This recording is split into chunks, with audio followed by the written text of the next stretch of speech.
जय हिंद, नमस्कार। मैं विकास आप सभी का स्वागत करता हूं विकास एकेडमिक जीएस में। कैसे हैं साथियों? उम्मीद करता हूं आप सभी लोग स्वस्थ होंगे, मस्त होंगे। साथियों, होली का पर्व बीत चुका है। उम्मीद करता हूं आप सभी लोगों ने अच्छे से पर्व को सेलिब्रेट किया होगा। तो चलिए अब फिर से हम लोग क्लास को स्टार्ट करते हैं और डेली आपको सुचारू रूप से अब क्लास चलेगी और आप सभी को प्रैक्टिस करवाया जाएगा। तो आज आपका प्रैक्टिस नंबर 6 है, जिसमें सभी 60 क्वेश्चन लिए गए हैं और सारे क्वेश्चन प्रीवियस ईयर के हैं। तो लास्ट तक सेशन में बने रहिएगा और क्वेश्चन को करिएगा। तो मोस्ट वेलकम है। आइए सेशन को स्टार्ट करते हैं। पहला क्वेश्चन आपके स्क्रीन पर आ गया है, आप सभी इसका जवाब दीजिए, क्या आंसर होगा। भारत में प्रथम आणविक परीक्षण वर्ष 1974 में हुआ था। इसे किस नाम से जाना जाता है? देखिए, क्वेश्चन को पढ़िए और इसका आंसर करिए आप लोग। भारत में प्रथम आणविक परीक्षण वर्ष 1974 में हुआ था। इसे किस नाम से जाना जाता है? शक्ति 1, टॉर्नेडो, चगाई या हंसते हुए बुद्ध। हंसते हुए बुद्ध को देखिए स्माइलिंग बुद्धा बोला जाता है। इससे नहीं आप समझ पाते हैं तो स्माइलिंग बुद्धा बोला जाता है। लेकिन ध्यान दीजिएगा, आपके एग्जाम में स्माइलिंग बुद्धा न लिख करके हंसते हुए बुद्ध लिखा हुआ है, जिससे आप लोगों को कंफ्यूजन नहीं क्रिएट होना चाहिए। तो जो प्रथम आणविक परीक्षण 1974 में हुआ था, इंदिरा गांधी के द्वारा कराया गया था और आपका पोखरण राजस्थान में हुआ था। पोखरण राजस्थान में हुआ था। इसे आप लोग ध्यान दीजिएगा और इसे हंसते हुए बुद्धा या स्माइलिंग बुद्धा नाम दिया गया था। आप लोग याद रखेंगे, जो आपका 1974 में हुआ था। चलिए नेक्स्ट क्वेश्चन पर चलते हैं।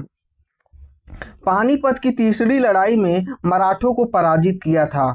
पानीपत की जो तीसरी लड़ाई हुई थी, मराठों को पराजित किया था किसने? मुगल, अफगान, अंग्रेज या सिख। तो ध्यान दीजिएगा, पानीपत का तीसरी लड़ाई आपका 1761 ईस्वी में हुआ था। इसे आप लोग याद रखेंगे। और यह युद्ध बात किया जाए साथियों, मराठा और अफगानों के बीच हुआ था और इसमें मराठों को पराजित करने वाला अफगान था। ठीक है, अफगानों के द्वारा इसे पराजित किया गया था और यह अहमद शाह अब्दाली के द्वारा यह लड़ा गया था युद्ध। अफगान जो शासक था साथियों, अहमद शाह अब्दाली के द्वारा यह युद्ध लड़ा गया था और इसमें अफगानों की विजय हुए थे। इसे आप लोग ध्यान देंगे। नेक्स्ट क्वेश्चन को देखिए। अब राणा सांगा संबंधित है मालवा से, खजुराहो से, मेवाड़ से या मांडू से। बताइए राणा सांगा संबंधित है कहाँ से? तो ध्यान दीजिएगा साथियों, राणा सांगा की बात की जाए तो यह मेवाड़ से संबंधित हैं। इनके बारे में आप लोग ध्यान दीजिएगा। राणा सांगा मेवाड़ साम्राज्य के सिसोदिया राजवंश के एक प्रसिद्ध शासक थे और 1527 ईस्वी को याद करिए आप लोग। 1527 ईस्वी में खानवा का युद्ध हुआ था राणा सांगा और बाबर के बीच। राणा सांगा और बाबर के मध्य आपका 1527 में खानवा का युद्ध लड़ा गया था, इसलिए राणा सांगा भी फेमस हैं। और जिसमें राणा सांगा क्या हुए थे? पराजित हो गए थे और बाबर का क्या हुआ था? जीत हुआ था। और यहीं से मुगल साम्राज्य की स्थापना का मार्ग भी प्रशस्त हो गया था। तो राणा सांगा कहाँ से संबंधित है? मेवाड़ से। और यह बाबर से कौन सा युद्ध लड़े थे? तो 1527 में खानवा का युद्ध लड़े थे, जिसमें उनकी पराजित हुई थी। इसे आप लोग याद रखेंगे। नेक्स्ट क्वेश्चन को अब आप लोग देखिए। पंचायती राज संस्थाओं का निर्माण सर्वप्रथम किस राज्य ने किया था? पंचायती राज संस्थाओं का निर्माण सर्वप्रथम किस राज्य ने किया था? राजस्थान, महाराष्ट्र, बिहार या उत्तर प्रदेश। तो पंचायती राज की स्थापना की बात की जाए साथियों, तो महात्मा गांधी की जयंती 2 अक्टूबर की उनकी जयंती रहती है और 2 अक्टूबर 1959 में प्रथम बार कहां पर? तो राजस्थान के नागौर जिले में की गई थी। बात किया जाए कहां, तो राजस्थान के नागौर जिले में किया गया था पंचायती राज संस्थाओं का निर्माण 2 अक्टूबर 1959 को। इसे आप लोग याद रखिएगा। बलवंत राय मेहता समिति की सिफारिश पर भारत में साथियों त्रिस्तरीय पंचायती राज व्यवस्था अपनाया गया। और त्रिस्तरीय पंचायती राज व्यवस्था की बात की जाए साथियों, तो 73 नंबर अमेंडमेंट के द्वारा इसे इस्तेमाल किया गया है। सॉरी, इस्तेमाल नहीं बोलेंगे, 73 नंबर संविधान संशोधन के द्वारा इसे शामिल किया गया है। इसे आप लोग ध्यान देंगे। 73 नंबर संविधान संशोधन के द्वारा पंचायती राज को संवैधानिक दर्जा दिया गया, जिसमें त्रिस्तरीय पंचायती को रखा गया है। तो आप लोग राजस्थान को करेक्ट करेंगे। नेक्स्ट क्वेश्चन को देखिए। पंचशील पर हस्ताक्षर हुए थे। देखिए पंचशील क्या है, पहले इसे आप लोग समझिए, क्या इसका आंसर करेंगे। पंचशील पर हस्ताक्षर हुए थे नेहरू, झा एंड लाई के बीच, नेहरू और मंडेला के बीच, गांधी एंड झा एंड लाई के बीच, गांधी और मंडेला के बीच। देखिए पंचशील की बात की जा रही है, यह भारत चीन की युद्ध के मध्य, भारत चीन के मध्य आपका 29 अप्रैल 1954 के बीच, 1954 में एक समझौता होता है भारत और चीन के बीच। ध्यान से समझिएगा, भारत और चीन के मध्य 1954 ईस्वी में एक समझौता हुआ जिसे पंचशील समझौता के नाम से जाना जाता है। और इस समझौते की बात किया जाए तो भारत के तत्कालीन प्रधानमंत्री कौन थे, नेहरू, और तथा तत्कालीन चीनी प्रधानमंत्री चाउ एन लाई ने इस पे हस्ताक्षर किए थे। ध्यान दीजिएगा साथियों, चाउ एन लाई ने इस पे हस्ताक्षर किए थे, जिसे क्या नाम दिया गया, पंचशील नाम दिया गया। इस समझौते के तहत क्या किया गया था, पंचशील समझौते के साथ तहत जानते साथियों क्या हुआ था, इसमें तिब्बत को चीन का हिस्सा बताया गया, इसे आप लोग समझिएगा। और इसे पंचशील पर हस्ताक्षर करने वाले भारत के प्रथम प्रधानमंत्री नेहरू और चीन की बात की जाए प्रधानमंत्री चाउ एन लाई ने हस्ताक्षर किया था। और इसी पंचशील समझौते के तहत तिब्बत को चीन का हिस्सा बताया गया, आप लोग ध्यान देंगे तो ये आपका करेक्ट हो जाएगा। जो 1954 में हुआ था, इसे भी आप लोग ध्यान देंगे। नेक्स्ट क्वेश्चन को आप लोग देखिए, संविधान सभा के सदस्यों द्वारा भारत के संविधान पर अंत में कब हस्ताक्षर हुए थे। या ध्यान से क्वेश्चन को पढ़िएगा और समझने की कोशिश करिएगा। संविधान सभा के सदस्यों द्वारा भारत के संविधान पर अंत में कब हस्ताक्षर हुए थे, 24 नवंबर 1949, 26 जनवरी 1950, 26 जनवरी 1950, 28 फरवरी 1950। तो ध्यान से देखिएगा, 26 नवंबर 1949 की बात की जाए साथियों, तो इस दिन साथियों संविधान आपका बन करके तैयार हो गया था, या इसे अंगीकृत किया गया था, या अपनाया गया था। लेकिन बात किया जाए 24 जनवरी 1950 को, और इसी 26 नवंबर को साथियों हम लोग संविधान दिवस भी मनाते हैं, इसे भी आप लोग ध्यान देंगे। लेकिन बात किया जाए 24 जनवरी 1950 को, तो संविधान सभा के द्वारा संविधान पर हस्ताक्षर किया गया था। और यही साथियों अंत था, भारत के संविधान का अंतिम बैठक था, और हस्ताक्षर करने का डेट पूछा जा रहा है, तो 24 जनवरी 1950 हो जाएगा। और पूर्णतः लागू कब किया गया, तो 26 जनवरी 1950 को संविधान को पूर्णतः लागू किया गया था। और संविधान सभा के द्वारा सिग्नेचर करने की डेट की बात की जा रही है, तो 24 जनवरी 1950 हो जाएगा। तो बी आपका करेक्ट हो जाएगा। नेक्स्ट क्वेश्चन को अब आप लोग देखिए, राजा हर्षवर्धन की राजधानी थी प्रयाग, कन्नौज, उज्जैन या पाटलिपुत्र। तो ध्यान दीजिएगा साथियों, राजा हर्षवर्धन की राजधानी की बात की जाए तो उनका राजधानी कहाँ पर था, तो कन्नौज में था। राजा हर्षवर्धन की राजधानी की बात की जाए साथियों, तो उनकी राजधानी कन्नौज में थी, इसे आप लोग ध्यान दीजिएगा। और राजा हर्षवर्धन की बात की जाए साथियों, ये पुष्यभूति वंश का सबसे प्रतापी राजा था। इनके वंश की बात की जाएगी तो पुष्यभूति वंश का था और सबसे प्रतापी राजा था, और इसने अपनी राजधानी कन्नौज को बना रखा था। तो बी आपका करेक्ट हो जाएगा। नेक्स्ट क्वेश्चन को देखिएगा, एलोरा के कैलाश मंदिर का निर्माण कराया गया था। एलोरा के कैलाश मंदिर का निर्माण कराया गया था चालुक्यों द्वारा, चोलों द्वारा, पल्लवों द्वारा या राष्ट्रकूट के द्वारा। देखिए 4 वंश के नाम दिए गए हैं, 4 शासकों के, चालुक्य वंश, चोल वंश, पल्लव वंश या राष्ट्रकूट वंश। यहाँ पर एलोरा के कैलाश मंदिर की बात की जा रही है साथियों, तो ध्यान दीजिएगा। यह याद रखिए, पहले एलोरा का कैलाश मंदिर स्थित कहाँ पर है, यह आपका महाराष्ट्र में स्थित है। बात किया जाए साथियों कहाँ पर स्थित है, तो यह आपका महाराष्ट्र में स्थित है, इसे भी आप लोग ध्यान दीजिएगा, महाराष्ट्र में स्थित है। और इस किसके द्वारा बनाया गया था, तो याद रखिएगा यह निर्माण राष्ट्रकूटों द्वारा करवाया गया था। यह निर्माण साथियों राष्ट्रकूटों के द्वारा करवाया गया था। तो डी आपका क्या हो जाएगा, सही हो जाएगा, इसे आप लोग ध्यान देंगे। और बात किया जाए किसके द्वारा करवाया गया, यदि पूछ लिया जाए तो कृष्ण प्रथम के द्वारा करवाया गया था। राष्ट्रकूट शासक कृष्ण प्रथम के द्वारा इसका निर्माण करवाया गया था, इसे भी आप लोग याद रखेंगे। 3 क्वेश्चन बन सकता है एलोरा से कि इसका निर्माण कौन करवाया, तो याद रखिएगा राष्ट्रकूट शासक कृष्ण प्रथम के द्वारा। और एलोरा स्थित कहाँ पर है, तो एलोरा आपका महाराष्ट्र में स्थित है, इसे भी आप लोग याद रखेंगे। तो नेक्स्ट क्वेश्चन पर चलते हैं, डी आपका ऑप्शन करेक्ट हो जाएगा।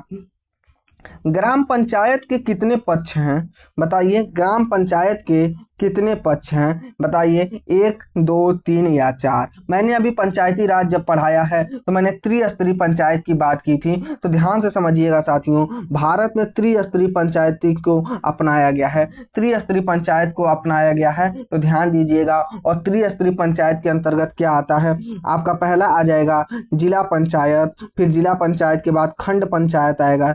ध्यान से सुनिएगा, पहला आपका आ जाता है जिला पंचायत, फिर आएगा आपका खंड पंचायत, और खंड पंचायत के बाद साथियों आपका आता है ग्राम पंचायत। तो ध्यान से समझिएगा, तो ग्राम पंचायत के 3 पक्ष होते हैं, जिला पंचायत, खंड पंचायत और ग्राम पंचायत। और बात किया जाए आर्टिकल की, बात की जाए कि कहाँ पर ग्राम पंचायत के गठन की बात की गई है, इसे भी आप लोग याद रखिएगा। तो आर्टिकल 40 के अंतर्गत ग्राम पंचायत की गठन की बात की गई है, जो डीपीएसपी के अंतर्गत आता है, इसे भी आप लोग याद रखेंगे। नेक्स्ट क्वेश्चन को अब आप लोग देखिए, सूर्य के चारों ओर किस उपग्रह का मार्ग कहलाता है? बताइए, सूर्य के चारों ओर किसी उपग्रह का मार्ग कहलाता है, किसका? बताइए, परिक्रमण, परिभ्रमण, कक्षा या प्रचक्रण? तो ध्यान से साथियों समझिएगा, इसका क्या आप लोग आंसर कर रहे हैं? तो ध्यान दीजिएगा, यह क्या हो जाता है? सूर्य के चारों ओर किसी उपग्रह का मार्ग आपका कक्षा कहलाता है, इसे आप लोग ध्यान दीजिएगा। सूर्य के चारों तरफ सभी ग्रह क्या करते हैं साथियों? चक्कर लगाते हैं, और ग्रहों द्वारा जिस पथ पर सूर्य के चारों तरफ चक्कर लगाते हैं वह कक्षा कहलाता है, और प्रत्येक ग्रह का एक कक्ष एक निश्चित पथ होता है, इसे आप लोग याद रखेंगे। नेक्स्ट क्वेश्चन को अब आप लोग देखिएगा, पृथ्वी के सबसे निकट खगोलीय पिंड बताइए कौन सा है? पृथ्वी के सबसे निकट खगोलीय पिंड है, सूर्य हो जाएगा, चंद्रमा, शुक्र या प्रोक्सिमा सेंटोरी? बताइए क्या आंसर करेंगे? तो बात किया जाए पृथ्वी के सबसे निकट खगोलीय पिंड, तो आपका चंद्रमा हो जाएगा। चंद्रमा जो है पृथ्वी के सबसे निकट खगोलीय पिंड है, और चंद्रमा पृथ्वी का एकमात्र उपग्रह भी है। ध्यान दीजिएगा, चंद्रमा साथियों पृथ्वी का एकमात्र उपग्रह भी है, इसे भी आप लोग याद रखेंगे। और चंद्रमा से पृथ्वी की दूरी की बात कर लिया जाए, दूरी यदि आपसे पूछ लिया जाए साथियों, तो 3,84,400 किमी है, इसे भी आप लोग याद रखेंगे। 3,84,400 किलोमीटर है, इसे आप लोग याद रखेंगे। नेक्स्ट क्वेश्चन पर चलते हैं, भारत का बृहत्तम नदी कौन सी है? सीधा सीधा भाषा में समझिएगा, भारत की सबसे बड़ी नदी कौन सी है? तो गोदावरी, कृष्णा या महानदी या गंगा? तो बात की जाए भारत की सबसे बृहत्तम नदी की, तो याद रखिएगा साथियों क्या हो जाएगा? आपका गंगा नदी हो जाएगा। भारत की सबसे बृहत्तम नदी आपकी गंगा है, इसे आप लोग याद रखिएगा। इस नदी की लंबाई की बात की जाए साथियों, देखिएगा यदि इसकी लंबाई पूछ लिया जाए तो 2510 किलोमीटर इसकी लंबाई है। और ये कहाँ से निकलती है? गंगा नदी के उद्गम की बात किया जाए, जो भी आपसे क्वेश्चन बन सकते हैं मैं यहीं पर आपको सब बता देता हूँ। उद्गम की बात किया जाए साथियों, तो यह गंगोत्री ग्लेशियर से निकलती है, इसे आप लोग याद रखेंगे। गंगा की बात की जाए साथियों, तो गंगोत्री ग्लेशियर से निकलती है, और भारत में यह 2510 किलोमीटर की सफर करती है, इसे भी आप लोग ध्यान देंगे। ठीक है, उम्मीद करता हूँ आप लोग सभी लोग समझ गए होंगे। तो यह गंगोत्री ग्लेशियर से यह उद्गम होता है, इसका आप लोग ध्यान दीजिएगा। याद करिए, गोदावरी नदी को वृत्त गंगा या दक्षिण का गंगा भी कहा जाता है। यह क्वेश्चन आपके एग्जाम में आ चुका है, इसे ध्यान दीजिएगा। गोदावरी नदी को वृत्त गंगा, बूढ़ी गंगा या दक्षिण का गंगा बोला जाता है, आप लोग याद रखेंगे। नेक्स्ट क्वेश्चन को देखिए, शांत घाटी किस राज्य में स्थित है? आप लोग इसका क्या जवाब कर रहे हैं? महाराष्ट्र, केरल, उत्तराखंड या कर्नाटक? बताइए, शांत घाटी किस राज्य में स्थित है? तो ध्यान दीजिएगा साथियों, शांत घाटी की बात की जाए यह केरल राज्य में स्थित है, तो आप लोगों का B is the right answer हो जाएगा। शांत घाटी केरल राज्य में स्थित है, यह पक्कड़ के जिले में स्थित है। पक्कड़गढ़ जिले, पक्कड़गढ़ बोलते हैं उसे, क्या बोलते हैं साथियों? पलक्कड़ बोलते हैं, सॉरी इसको पलक्कड़ बोलते हैं, ऐसे लिखा जाता है पलक्कड़, इसे पलक्कड़ नीलगिरी पर्वत क्षेत्र के स्थित है, नीलगिरी में यह स्थित है साथियों शांत घाटी। यह घाटी जैव विविधता की दृष्टि के लिए बहुत ही महत्वपूर्ण है। जो साथियों ध्यान दीजिएगा, जैव विविधता के लिए यह घाटी आपका बहुत फेमस है, जो केरल राज्य में स्थित है। और डिस्ट्रिक्ट की बात की जाएगी तो पलक्कड़ डिस्ट्रिक्ट में आपका स्थित है। नेक्स्ट क्वेश्चन को देखिएगा, गौतम बुद्ध ने अपना पहला प्रवचन दिया था, प्रयाग में, लुम्बिनी में, गया में या सारनाथ में? तो ध्यान से समझिएगा साथियों, बात किया जा रहा है गौतम बुद्ध ने अपना पहला प्रवचन दिया था या पहला अपना उपदेश दिया था। तो ध्यान से समझिएगा साथियों, इन्होंने पहला अपना उपदेश सारनाथ में दिया था। और बात किया जाए सारनाथ कहाँ पर स्थित है, तो यह वाराणसी में स्थित है, इसे भी आप लोग ध्यान दीजिएगा। लुम्बिनी की बात की जाए साथियों, तो लुम्बिनी में गौतम बुद्ध का जन्म हुआ था, इसे भी आप लोग याद रखेंगे। और इनके प्रथम उपदेश को क्या बोला गया था? इनके प्रथम उपदेश को साथियों धर्म चक्र प्रवर्तन बोला गया था, इसे भी आप लोग ध्यान दीजिएगा। धर्म चक्र प्रवर्तन बोला गया था, इनके प्रथम उपदेश को आप लोग याद रखेंगे। जन्म कहाँ हुआ था? लुम्बिनी में। प्रथम उपदेश कहाँ दिए थे? सारनाथ में। और इनको गया में क्या हुआ था? इनको ज्ञान की प्राप्ति हुई थी, बोध गया में इनको ज्ञान की प्राप्ति हुई थी, इसे भी आप लोग ध्यान रखेंगे। तो तीनों ऑप्शन आप सभी के लिए इंपॉर्टेंट हो जाता है। नेक्स्ट क्वेश्चन पर चलते हैं।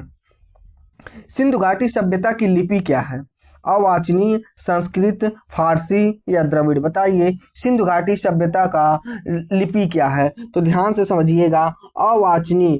सिंधु घाटी सभ्यता से लिपियां तो मिली हैं परंतु उसका वाचन अभी तक नहीं हो पाया। ध्यान से समझिएगा, सिंधु घाटी सभ्यता से जो लिपि मिली है अभी तक उसका वाचन नहीं हो पाया है या उसे पढ़ा नहीं गया है, इसलिए इसे अवाचनीय लिपि बोला जाता है। ध्यान से समझिएगा, इसलिए इस लिपि को अवाचनीय लिपि कहा जाता है। लिपियों की लिखावट के आधार पर हड़प्पा लिपि को बेस्त्रोदन लिपि बोला गया था, बेस्त्रोफोदन लिपि भी बोला जाता था। ये आपके लिए इंपॉर्टेंट नहीं है, बस यह ध्यान दीजिएगा। सिंधु घाटी सभ्यता का लिपि की बात की जाए यह अवाचनीय है। और अवाचनीय क्यों बोला गया है? क्योंकि इस लिपि को अभी तक पढ़ा नहीं जा सका है। नेक्स्ट क्वेश्चन पर चलते हैं। भारत के प्रथम ब्रिटिश गवर्नर जनरल कौन थे? ध्यान से क्वेश्चन को सुनिएगा और जवाब देने का कोशिश करिएगा। क्या इसका जवाब होगा? भारत के प्रथम ब्रिटिश गवर्नर जनरल कौन थे? डलहौजी, हेस्टिंग्स, क्लाइव या कैनिंग? ध्यान से क्वेश्चन को पढ़िएगा इसमें, क्योंकि इसका आंसर नहीं है। भारत के प्रथम ब्रिटिश गवर्नर जनरल की बात की जा रही है साथियों, तो प्रथम ब्रिटिश गवर्नर जनरल जो बने थे वह विलियम बेंटिंग बने थे, जो आपके ऑप्शन में नहीं है साथियों, ये आप लोग लिख लीजिएगा। प्रथम ब्रिटिश गवर्नर की बात की जा रही है जनरल, तो विलियम बेंटिंग थे। विलियम बेंटिंग को प्रथम ब्रिटिश गवर्नर जनरल बनाया गया था, याद रखिएगा। जबकि ध्यान दीजिएगा, इस ऑप्शन के हिसाब से देखेंगे वारेन हेस्टिंग को 1774 ईस्वी में 1774 ईस्वी में इनको बंगाल का गवर्नर जनरल नियुक्त किया गया था साथियों। बंगाल का गवर्नर जनरल नियुक्त किया गया था, इसे आप लोग ध्यान देंगे। और लॉर्ड क्लाइव की बात की जाए तो यह बंगाल का प्रथम गवर्नर जनरल था, इसे भी आप लोग ध्यान देंगे। मैंने क्या बोला? हेस्टिंग्स को बोला था गवर्नर, बंगाल का गवर्नर जनरल नियुक्त किया गया, और लॉर्ड क्लाइव को बंगाल का प्रथम गवर्नर जनरल नियुक्त किया गया था। इसे आप लोग कंफ्यूजन ना क्रिएट करिएगा, ध्यान दीजिएगा। तो यहाँ पर आंसर की बात की जाए तो विलियम बेंटिंग हो जाएगा भारत का प्रथम ब्रिटिश गवर्नर जनरल। तो नेक्स्ट क्वेश्चन को देखते हैं। स्वतंत्र भारत के अंतिम गवर्नर जनरल कौन था? ध्यान से क्वेश्चन को देखिएगा। स्वतंत्र भारत की बात की जा रही है, भारत के अंतिम गवर्नर जनरल कौन थे? माउंटबेटन, सी राजगोपालचारी, सरदार पटेल या जवाहरलाल नेहरू? तो इसका आंसर क्या हो जाएगा आप लोग बताइए। तो ध्यान से देखिएगा, स्वतंत्र भारत का अंतिम गवर्नर जनरल की बात की जाएगी साथियों, तो सी राजगोपालचारी थे। ध्यान दीजिएगा, चक्रवर्ती राजगोपालचारी को भारत का स्वतंत्र भारत का अंतिम गवर्नर जनरल बनाया गया था। यदि बात की जाए स्वतंत्र भारत का प्रथम गवर्नर जनरल कौन था, तो लॉर्ड माउंटबेटन था। याद रखिएगा, क्वेश्चन गलत नहीं होना चाहिए। अंतिम पूछेगा स्वतंत्र भारत का तो सी राजगोपालचारी हो जाएगा, और प्रथम पूछेगा तो लॉर्ड माउंटबेटन हो जाएगा। इसे आप लोग ध्यान देंगे, क्योंकि माउंटबेटन ही भारत में ब्रिटिश शासन का अंतिम गवर्नर जनरल बना था। इस प्रकार बी आपका करेक्ट हो जाएगा। नेक्स्ट क्वेश्चन को देखिएगा। आर्य समाज की स्थापना किसने की थी? स्वामी दयानंद, शंकराचार्य, स्वामी विवेकानंद या राजा राम मोहन राय? बताइए आर्य समाज की स्थापना किसके द्वारा किया गया था? तो ध्यान दीजिएगा साथियों, आर्य समाज की स्थापना आपका स्वामी दयानंद के द्वारा किया गया था, इसे आप लोग ध्यान देंगे। स्वामी दयानंद के द्वारा 1875 ईस्वी में आर्य समाज की स्थापना की गई, इसे आप लोग ध्यान देंगे। 1875 ईस्वी में आर्य समाज की स्थापना की गई। और यहाँ पर इस स्थापना करते समय एक प्रसिद्ध वाक्य बोले थे स्वामी दयानंद, उसे आप लोग ध्यान दीजिएगा। वह वाक्य था वेदों की ओर लौटो। जब आर्य समाज की स्थापना कर रहे थे उसी समय आप स्वामी दयानंद के द्वारा बोला गया था वेदों की ओर लौटो। यदि आपसे पूछ लिया जाए किसका कथन है या किसका नारा है तो स्वामी दयानंद सरस्वती का हो जाएगा। इस प्रकार ए ऑप्शन आपका करेक्ट हो जाएगा। नेक्स्ट क्वेश्चन को देखिए, मौर्य साम्राज्य का संस्थापक कौन था? अशोक, बिंदुसार, चंद्रगुप्त या पुष्यमित्र? बताइए मौर्य समाज का संस्थापक कौन था? इसका आप लोग क्या जवाब देंगे? तो ध्यान दीजिएगा, अशोक, बिंदुसार, चंद्रगुप्त या पुष्यमित्र। तो ध्यान दीजिएगा साथियों, हम बात करते हैं चंद्रगुप्त का। चंद्रगुप्त के गुरु कौन थे? तो चाणक्य थे या कौटिल्य इनके गुरु थे। और इसी चाणक्य या कौटिल्य की सहायता से चंद्रगुप्त मौर्य के द्वारा नंद वंश के अंतिम शासक घनानंद को युद्ध में पराजित करके इन्होंने मौर्य वंश की स्थापना किया था। इस प्रकार मौर्य समाज का संस्थापक की बात की जाएगी तो चंद्रगुप्त मौर्य हो जाएगा। इसे आप लोग ध्यान देंगे। नेक्स्ट क्वेश्चन को देखिए, भारत में प्रथम आणविक परीक्षण वर्ष 1974 में हुआ था। यह इसे किस नाम से जाना जाता है? मैंने यह आपको बता चुका है, स्माइलिंग बुद्धा या हंसते हुए बुद्ध बोला जाता है। आप लोग ध्यान देंगे। नेक्स्ट देखिए, शाकुंतलम लिखी थी। शाकुंतलम जो यह क्या किताब है किसके द्वारा लिखी गई है? इसका आप लोग जवाब दीजिए। क्या इसका आंसर करेंगे? कालिदास, भास या कंबन या अश्वघोष? तो बात किया जाए शकुंतलम की बात की जाए साथियों किसके द्वारा लिखी गई है? तो कालिदास के द्वारा लिखी गई है। आप लोग याद रखेंगे। इसमें राजा दुष्यंत तथा ऋषि कन्या की इस महाकाव्य में ध्यान दीजिएगा, नायक राजा दुष्यंत को और नायिका ऋषि कन्या को बनाया गया है। इसे आप लोग ध्यान देंगे। यह कालिदास के द्वारा लिखी गई है। आप लोग याद रखेंगे। पानीपत की तीसरी लड़ाई में मराठों को पराजित किया था। किसने मराठों को पराजित किया था साथियों? तो याद रखिएगा, अफगानों ने पराजित किया था। तो बी आपका करेक्ट हो जाएगा। किसने कहा स्वराज मेरा जन्म सिद्ध अधिकार है, यह मैं उसे लेकर रहूंगा? यह पूरा कथन है। तो बताइए किसके द्वारा कहा गया था? बाल गंगाधर तिलक, सुभाष चंद्र बोस, दादा भाई नौरोजी या लाला लाजपत राय? सुभाष चंद्र बोस के द्वारा कौन सा नारा दिया गया था? तो दिल्ली चलो का नारा सुभाष चंद्र बोस के द्वारा दिया गया। तुम मुझे खून दो, मैं तुम्हें आजादी दूंगा, यह सब नारा सुभाष चंद्र बोस के द्वारा दिया गया था। लेकिन स्वराज मेरा जन्म सिद्ध अधिकार है, यह आपका बाल गंगाधर तिलक के द्वारा कहा गया था। तो ये आपका क्या हो जाएगा साथियों? करेक्ट हो जाएगा। नेक्स्ट क्वेश्चन को देखिएगा। कुछ क्वेश्चन साथियों मुझे लगता है रिपीट हो गए हैं, लेकिन कोई दिक्कत नहीं है। राणा सांगा संबंधित है किससे? तो मैं बता चुका हूं, मेवाड़ से संबंधित है। इसे आप लोग याद रखेंगे। नेक्स्ट क्वेश्चन को देखिएगा।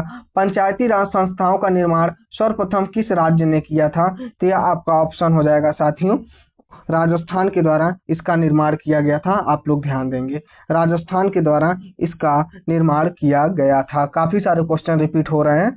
चलिए कोई नहीं, आज टाइपिस्ट महोदय लगता है कुछ गलतियां कर दी हैं टाइप करने में, लेकिन कोई बात नहीं है। आ गया तो एक बार फिर से पढ़ लीजिए, आपका रिवीजन हो जाएगा।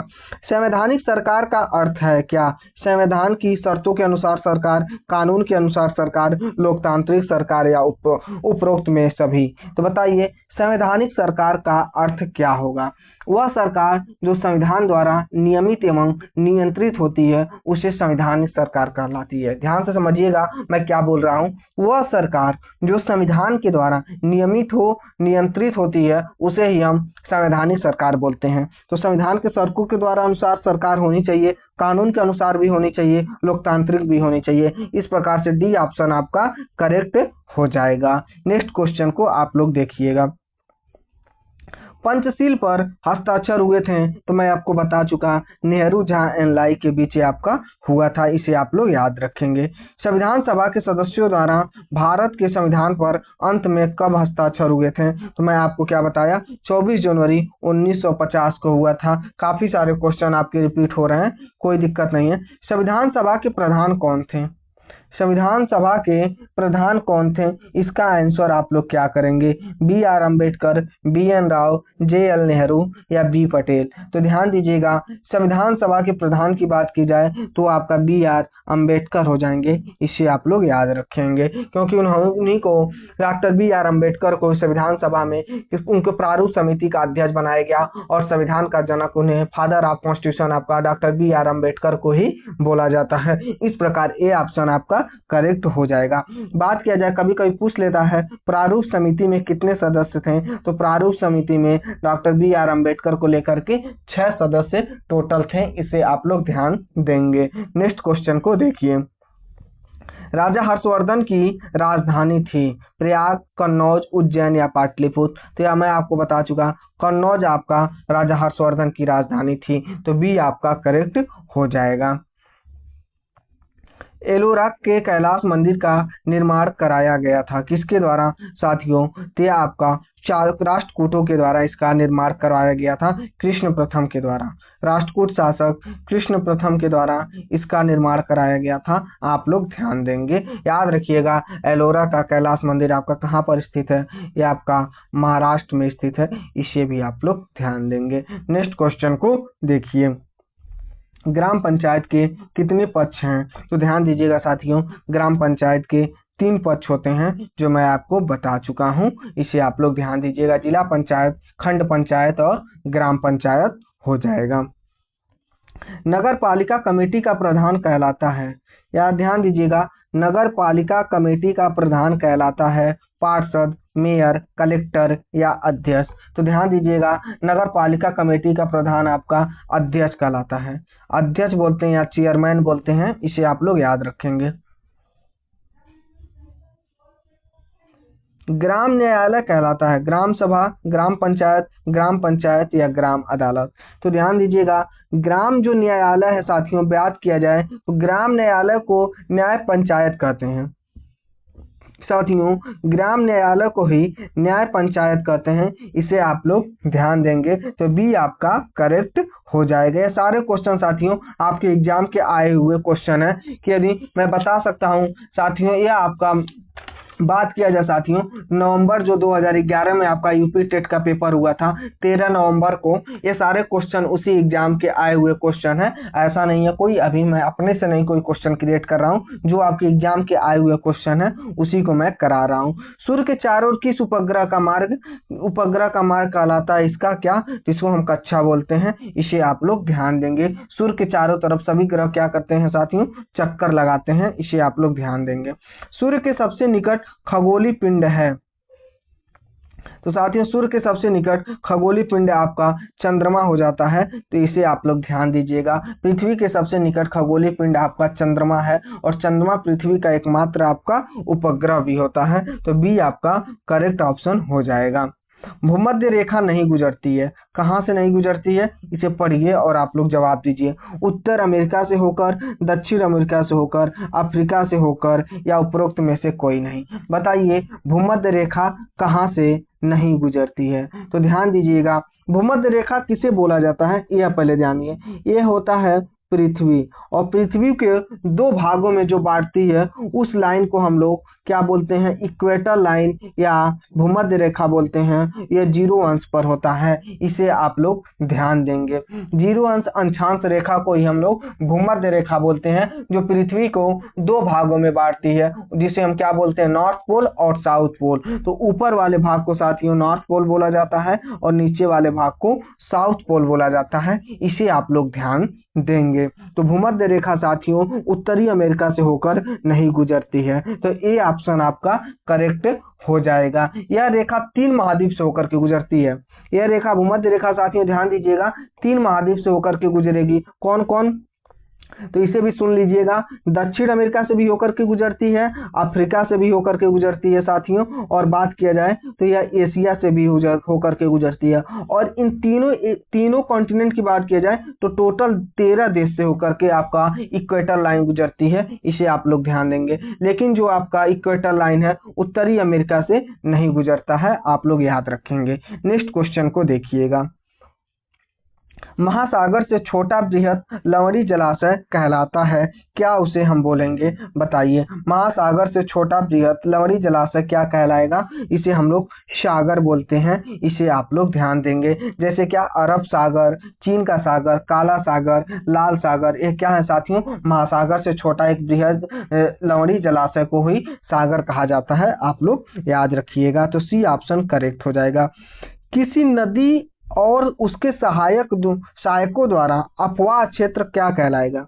किसी नदी और उसके सहायकों द्वारा अपवाह क्षेत्र कहलाता है। नदी, घाटी, नहर, बांध या जल डमरू। बताइए क्या उसको बोला जाएगा? तो ध्यान दीजिएगा, उसे नदी घाटी बोला जाता है। उसे क्या बोला जाएगा? नदी घाटी बोला जाएगा। किसी नदी तथा उसके सहायकों के अपवाह क्षेत्र को संयुक्त रूप से नदी घाटी का नाम दिया जाता है। इसे आप लोग ध्यान दीजिएगा। और इन क्षेत्रों की जो भूमि होती है साथियों, वो बहुत ही उर्वरा होती है। इसे भी आप लोग याद रखिएगा। तो ए ऑप्शन आपका करेक्ट हो जाएगा।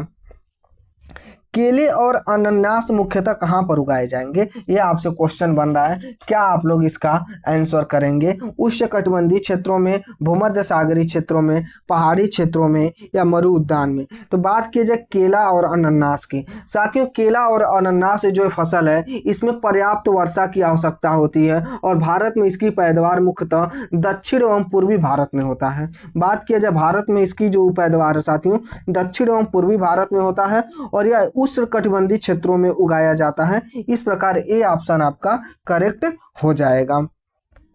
निम्न में से कौन सा जुड़वा नगर है? आप लोग इसका जवाब दीजिए। दिल्ली तथा फरीदाबाद, मुंबई तथा पुणे, बेंगलोर तथा साथियों क्या हो जाएगा? मैसूर, हैदराबाद तथा सिकंदराबाद। तो जुड़वा शहर या जुड़वा नगर की बात की जाए साथियों, यह आपका हैदराबाद और सिकंदराबाद को कहा जाता है। तो डी ऑप्शन आपका क्या हो जाएगा? सही हो जाएगा। और हैदराबाद, सिकंदराबाद की बात किया जाए तो याद रखिएगा, ये दोनों नगर आपका तेलंगाना राज्य में स्थित है। आइए नेक्स्ट क्वेश्चन को देखिए। सबसे अधिक मात्रा में केसर मिलता है कहाँ पर? उत्तर प्रदेश, जम्मू कश्मीर, केरल या असम? तो बात किया जाए सबसे अधिक मात्रा में केसर कहाँ मिलता है साथियों, तो आपका भारत का स्वर्ग किसे बोला गया है? तो जम्मू कश्मीर को साथियों भारत का स्वर्ग कहा जाता है और यहीं पर सबसे अधिक मात्रा में आपका केसर का उत्पादन होता है। तो बी ऑप्शन आपका करेक्ट हो जाएगा। उम्मीद करता हूँ आपको क्वेश्चन पसंद आ रहा होगा, वीडियो आपको अच्छी लग रही होगी, आप सभी को समझ में आ रहा होगा। कोई आपको कंफ्यूजन रहे, कुछ भी रहे, तो आप लोग कमेंट जरूर किया करिए, जिससे मैं आपको बाद में कमेंट रीड करता हूँ और उसका रिप्लाई देने की पूरी कोशिश करता हूँ। असम के काजीरंगा नेशनल पार्क का आकर्षण कौन सा प्राणी है? बात किया जाए असम के काजीरंगा नेशनल पार्क का, तो इसका मुख्य आपका जो आकर्षण है वह गैंडा है। इसे आप लोग याद रखिएगा। गैंडा आपका क्या है? इसका मुख्य आकर्षण केंद्र बनता है। तो ए ऑप्शन आपका करेक्ट हो जाएगा। बॉम्बे हाई संदर्भित है, किससे संदर्भित है? अपतट तेल क्षेत्र से, तटवर्ती तेल क्षेत्र से, अपतट गैस क्षेत्र से या तटवर्ती गैस क्षेत्र से? तो ध्यान दीजिएगा, बॉम्बे हाई अपतट तेल क्षेत्र के लिए प्रसिद्ध है।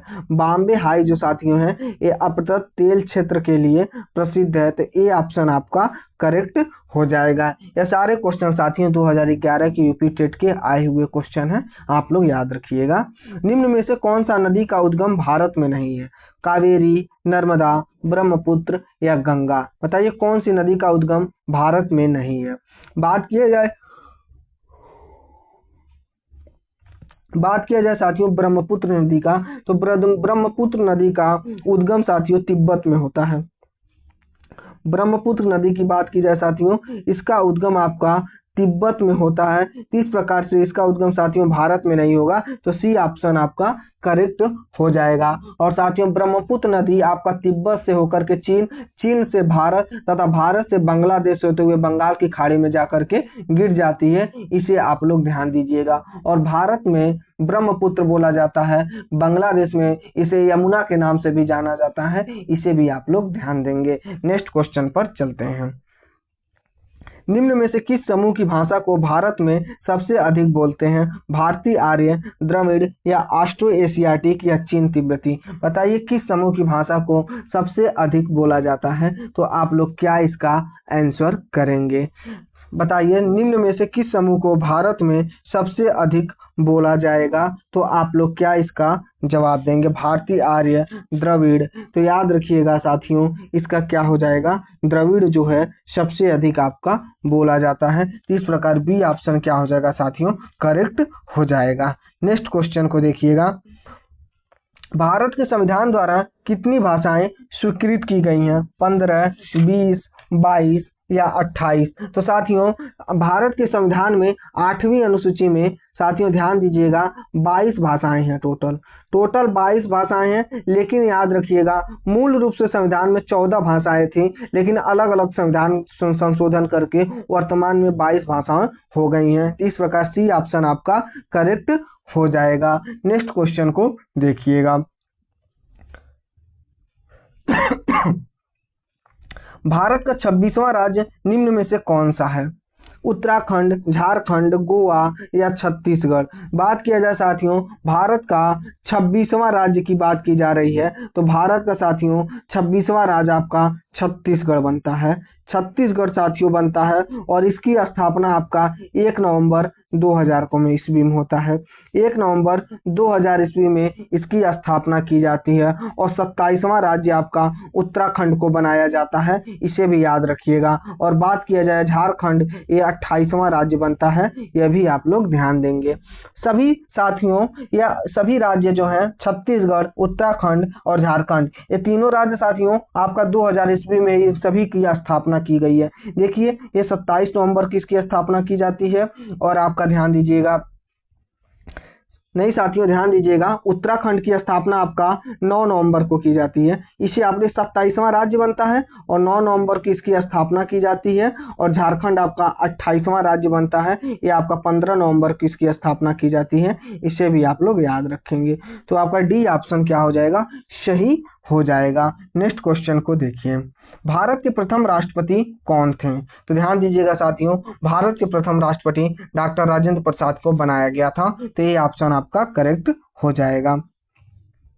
वह स्थान जो किसी समय फ्रांसीसी उपनिवेश था जब अरविंद आश्रम का मंजिल था, तो कौन सा यह हो जाएगा? चेन्नई, अंडमान, पांडिचेरी या गोवा? तो ध्यान दीजिएगा साथियों, यह आपका पांडिचेरी था। यह जो ऑप्शन साथियों है वो जगह आपका पांडिचेरी है, जो फ्रांसीसी उपनिवेश था, लेकिन बाद जब अरविंद आश्रम का मंजिल था, तो कौन सा है? आपका पांडिचेरी हो जाएगा। सी ऑप्शन आपका करेक्ट हो जाएगा। महाभारत के लेखक कौन थे? कालिदास, वेद व्यास, तुलसीदास या कौटिल्य? कौटिल्य के द्वारा क्या लिखा गया है? कौटिल्य का नाम चाणक्य भी है, जिसके द्वारा अर्थशास्त्र लिखी गई है, इसे आप लोग याद रखिएगा, आपके एग्जाम में कई बार पूछा गया है। और महाभारत के लेखक महर्षि वेद व्यास के द्वारा महाभारत क्यों लिखा गया है? आप लोग बी ऑप्शन आपका करेक्ट हो जाएगा। लाल किले का निर्माण किसने करवाया था? शेरशाह, हुमायूं, अकबर या शाहजहां? बताइए लाल किले का निर्माण किसके द्वारा करवाया गया था? तो ध्यान दीजिएगा साथियों, लाल किले की बात की जाए तो निर्माण आपका शाहजहां के द्वारा करवाया गया था। शाहजहां के द्वारा लाल किले का निर्माण करवाया गया। आगरा के ताजमहल का भी निर्माण आपका शाहजहां के ही द्वारा करवाया गया था। जो लाल किला आपका कहाँ पर स्थित है? दिल्ली में स्थित है, और इसका निर्माण साथियों 1648 ईस्वी में 1648 ईस्वी में आपका शाहजहां के द्वारा करवाया गया था, इसे आप लोग ध्यान देंगे। आइए नेक्स्ट क्वेश्चन पर चलते हैं। ताजमहल का निर्माण किसकी याद में कराया? ताजमहल का निर्माण साथियों किसकी याद में कराया गया था? इसका आप लोग जवाब दीजिए। नूरजहां, अनारकली, मुमताज महल या शाहजहां? साथियों ध्यान दीजिएगा, शाहजहां तो इसका निर्माण कराया था अपनी बेगम मुमताज महल की याद में, इसका निर्माण कराया गया था। कितना बढ़िया प्यार करने वाला था, जो अपने बेगम की याद में ताजमहल बनवा दिया, और एक आज के इंसान है। चलिए कोई बात नहीं, आगे बढ़ते हैं। सी ऑप्शन आपका करेक्ट हो जाएगा। किस धर्म में तीर्थंकर के नाम से 24 महान आचार्य हैं? किस धर्म में तीर्थकर के नाम से 24 महान आचार्य हैं? हिंदू, सिख या जैन या बौद्ध? तो ध्यान दीजिएगा साथियों, बौद्ध धर्म में जैन धर्म में आपके 24 महान आचार्य हुए हैं, इसे आप लोग ध्यान दीजिएगा। और प्रथम तीर्थकर के इनके नाम पूछ लिया जाए तो ऋषभ देव इनके प्रथम तीर्थकर का नाम था, इसे भी आप लोग ध्यान देंगे। प्रथम तीर्थकर आपके ऋषभ देव थे, इसे आप लोग ध्यान देंगे। और 24वें की बात की जाएगी तो किसे बताएंगे, इसे आप लोग कमेंट करके जरूर मुझे बताइएगा। नेक्स्ट क्वेश्चन को देखिए साथियों, आज का सेशन यहीं तक था। टोटल मैं आपको 60 क्वेश्चन करवा दिया हूं। उम्मीद करता हूं आप सभी को यह क्लास पसंद आएगी। तो क्लास कैसी लगेगी एक बार कमेंट करके जरूर बताइएगा। यह आपके 60 क्वेश्चन जो थे, आज मैं यह आपके लिए व्याख्या सहित ना ला करके एक प्रैक्टिस के तौर पर लाया था। उम्मीद करता हूं आप सभी को सेशन पसंद आएगा। बाकी सब जो क्लासेज आएंगी व्याख्या के तौर पर ही आएंगी। चलिए फिर मुलाकात होगी नेक्स्ट क्लास में। जय हिंद, जय भारत, नमस्कार।